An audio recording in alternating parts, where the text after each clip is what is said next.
Oi, pessoal, vamos mais uma aulinha virtual, né? Porque ao vivo a gente está se protegendo. O tema de hoje, sistema respiratório. Eu dividi em duas aulas, porque é um tema extenso, então vamos na primeira parte hoje. Função do sistema respiratório. É respirar, todo mundo sabe, né? O que significa essa respiração? É a absorção do ar atmosférico e eliminação do gás carbônico que foi originado do nosso metabolismo celular.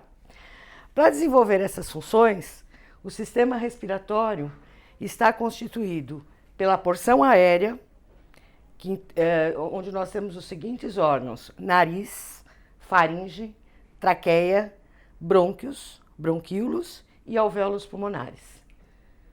Então, estamos aqui, olha, volta, nariz, faringe, laringe, que é a continuidade, traqueia, brônquios, bronquíolos e os alvéolos pulmonares. Então, vou falando órgão por órgão e explicando a função de cada um deles agora. O nariz é o primeiro órgão da porção aérea, comunicando-se com o meio externo através de dois orifícios que nós já conhecemos muito bem, denominados narinas, e internamente por dois orifícios conhecidos por coanas. Então, olha aqui as coanas, tá? Fica internamente e a narina aqui. O ar entra e passa por aqui, caindo depois para o resto do sistema respiratório. Qual é a função do nariz? No primeiro momento, ele filtra o ar. No interior do nariz, nós temos um conjunto de pelos trançados que vai filtrar o ar. Infelizmente, essa filtragem, né, ela não é seletiva, então nós não selecionamos o ar que entra. Se tiver poluentes e tudo mais, gasoso, ele vai entrar. Essa filtragem restringe-se a partículas sólidas. Então, poeira que esteja em suspensão vai entrar. E aí os pelos vão segurar esse nariz, essas partículas. Então, cuidado, que eu sei que tem muita gente aqui que trabalha com estética. A ordem hoje da moda é tirar os pelos de todo quanto é lugar, né? Então, vamos tomar cuidado, porque o pelo no interior do nariz, ele é importante para fazer essa função de filtragem. Então vamos com calma na hora de depilar. Eu sei que tem muita gente aqui que depila o nariz com cera, tirando completamente os pelos. Vamos aparar para não deixar feio, mas tirar, principalmente se coloca cera quente, puxa, o calor vai dilatar os vasinhos lá de dentro e pode até causar pequenas hemorragias. Então vamos tomar cuidado, não depilar, pelo é importante. Além de filtrar o ar, ele também aquece. O nariz é uma caixinha, né, que dá um aquecimento para esse ar entrar mais ou menos com a temperatura corpórea. Quer ver, se o ar externo tiver mais frio, nós vamos inalar e ele vai dar uma diferença de temperatura. Então, dentro do nariz ele sofre um pequeno aquecimento. E o nariz é todinho recoberto de mucosa, que produz um líquido chamado de muco, que é um líquido pegajoso, que ajuda a segurar aí as bactérias, né? E ajuda a umidificar esse ar. Por que ele é importante que umidifique? Para quando descer pelo resto das vias aéreas, não formar aquele atrito entre o ar, né, e as demais vias aéreas. Então é importante. Para vocês lembrarem a importância do nariz, lembrem quando vocês estão com resfriado, por exemplo, que o nariz fica congestionado e a gente é obrigada a respirar pela boca, né? O que acontece quando a gente respira pela boca? A garganta fica seca, começa a doer, e aí as partículas sólidas não são filtradas, aí a gente começa a inalar essas partículas. O organismo tem um sistema, né, para recuperar essa função do nariz que não foi usada. O que ele faz? Produz muco para ajudar a fluidificar.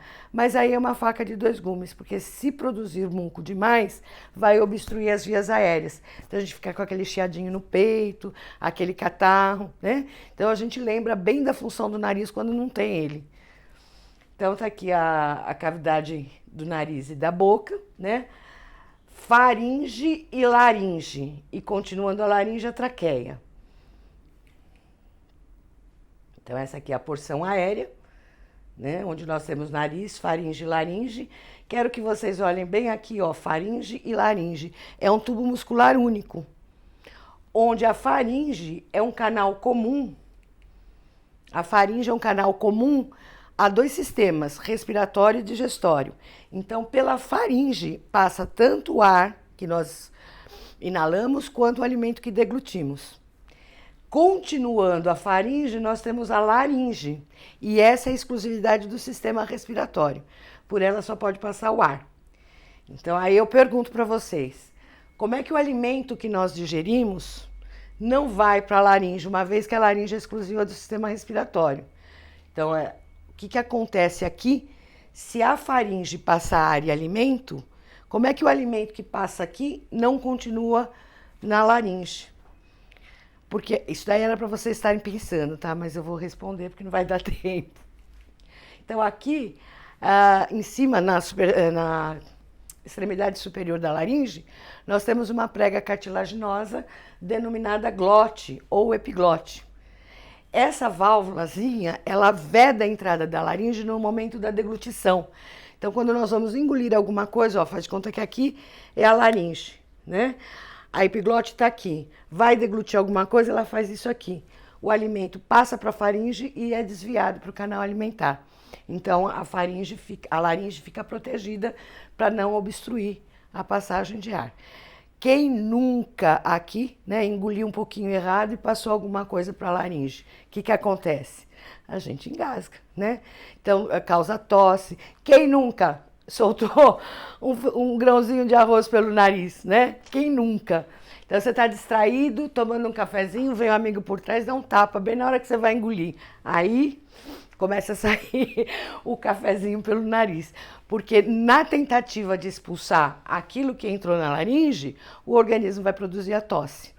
E como é tudo ligado, né? Às vezes o alimento que estava na laringe sobe e é expelido pelo nariz ou pela boca.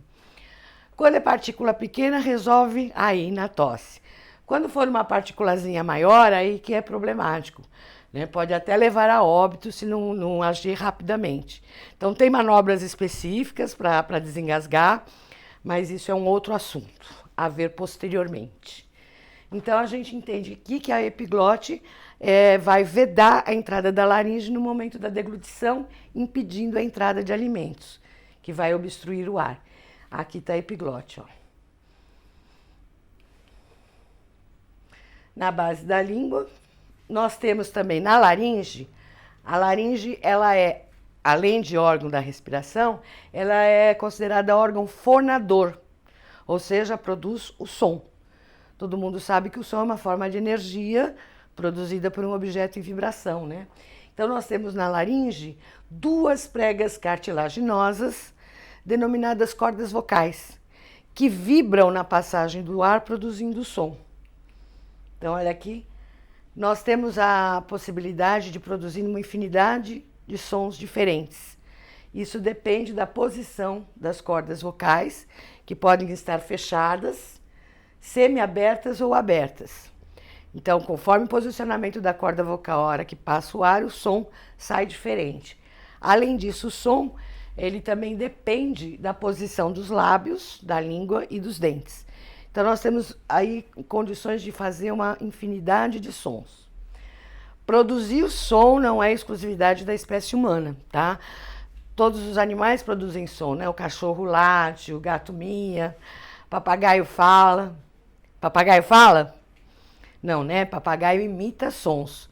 Como aparelho fonador dessas aves faladoras, que nós chamamos de aves faladoras, tem um aparelho fonador muito semelhante ao nosso, eles produzem sons semelhantes ao nosso. Então é muito comum a gente falar, mas meu papagaio fala. Fala porque ouviu, escutou e imitou, né? Nenhum papagaio fica esperando ninguém em porta de casa e fala, e aí, como foi sua aula hoje, né? Tá tudo bem aí, amigo? Não, ele só vai falar. E se o papagaio é boca suja, porque ouviu do dono, né? Vamos combinar que ele não aprendeu sozinho. Mas aqui são as cordas vocais. Algumas patologias da corda vocal acabam modificando o timbre da nossa voz.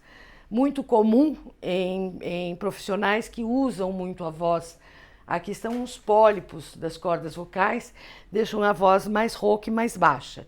É comum em cantores, apresentadores de televisão e assim como eu, em professores, né? Já notaram que a minha voz é mais rouca. Então, aqui nós temos novamente, ó, para a gente visualizar, a laringe. Continuando a laringe, nós temos um tubo muscular anelado, ou seja, por que anelado? Porque ele tem anéis de cartilagem em volta dele. Então, enquanto a faringe e a laringe eram mais flexíveis, a traqueia ela é mais rígida por causa desse anel cartilaginoso em volta dela. Tá? E ela continua a laringe, é um tubo. Na extremidade inferior da traqueia, há uma bifurcação, que dá origem aos brônquios. Cada um dos brônquios se dirige a um pulmão. Então, brônquio direito ao pulmão direito, brônquio esquerdo ao pulmão esquerdo.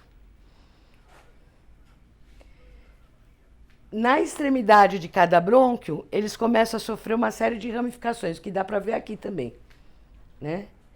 Que são os bronquíolos. Os bronquíolos já adentram os pulmões, então eles se espalham por todo o pulmão. Ao conjunto de bronquíolos que nós temos dentro do pulmão, nós chamamos de árvore brônquica, porque ele tem esse aspecto ramoso, né? E na extremidade de cada bronquíolo nós temos pequenos sacos aéreos, denominados alvéolos pulmonares. Então, é a nível de alvéolo pulmonar que se faz a troca gasosa. Então, lembrando que nós já estudamos no circulatório, o sangue venoso chega aos pulmões, sangue venoso, lembram, né? Carregado de gás carbônico. Então, ele chega nos pulmões e o alvéolo está cheio de ar, porque nós acabamos de inspirar. Então, o alvéolo está com oxigênio, o sangue venoso chegou no pulmão, o gás carbônico presente na corrente sanguínea força a entrada no alvéolo. Vocês sabem que dois corpos não ocupam o mesmo lugar no espaço. Então, se o oxigênio está no alvéolo e o gás carbônico força a entrada, o que acontece com esse oxigênio? Passa para a corrente sanguínea. E aí, o sangue venoso passa a ser arterial. Ok, gente? Então, na extremidade de cada bronquíolo, nós encontramos pequenos sacos aéreos, denominados alvéolos pulmonares, né? Os alvéolos pulmonares, eles fazem isso aqui, ó, eles insuflam quando tem ar lá dentro e eles murcham. Esse processo aqui permite a entrada e saída de ar dos alvéolos. Importante lembrar que dentro dos alvéolos tem uma substância que nós chamamos de surfactante. O surfactante impede o colabamento das paredes do alvéolo. Se a parede do alvéolo colabar, não volta mais. Cada alvéolo perdido dá prejuízo na capacidade respiratória. Então, cada alvéolo que nós perdemos um pouco da capacidade respiratória. Existem algumas patologias que se faz justamente pelo colabamento das paredes do alvéolo, pela falta do surfactante. Um enfisema pulmonar, por exemplo. Então, ele ocorre, colaba a parede do alvéolo e vai perdendo a capacidade respiratória. Então, esse daqui, olha, ele é totalmente vascularizado, né? Nós temos aqui em azul representando as veias, em vermelho as artérias, e mostrando aqui para vocês a entrada do gás carbônico, né? Com o sangue venoso, entrou o gás carbônico e olha, a saída do oxigênio. Quando o sangue, que é venoso, ou seja, carregado de gás carbônico, perde gás carbônico e ganha oxigênio, ele se transforma de sangue venoso para sangue arterial. Esse processo é chamado de hematose. Tá? Então, o que é hematose? É a transformação do sangue venoso em arterial pela troca gasosa que ocorreu aqui no alvéolo pulmonar. Tá? E aqui também, mais uma vez, a representação disso. Olha, o oxigênio está presente no alvéolo, o sangue passa carregado de gás carbônico, né? Então, o que acontece? O gás carbônico sai para o alvéolo e o oxigênio entra na corrente sanguínea. Esse AB aqui são as hemoglobinas que carregam o oxigênio, tá? Então, elas vão levar o oxigênio agora para todas as células do corpo. Antes, elas dão uma paradinha no coração. Isso nós já vimos no sistema circulatório, tá? Então, por hoje, gente, parte 1, sistema respiratório. Segundo, depois, na próxima aula, a gente faz a parte 2, ok? Beijo no coração de cada um, cuidem-se, cuidado com corona, cuidem dos idosos que vocês têm em casa, tá? Quem não precisar, não saia de casa, vamos assistindo por aqui. Dúvidas no meu WhatsApp, ok? Você já tem. Valeu, beijo, fiquem com Deus.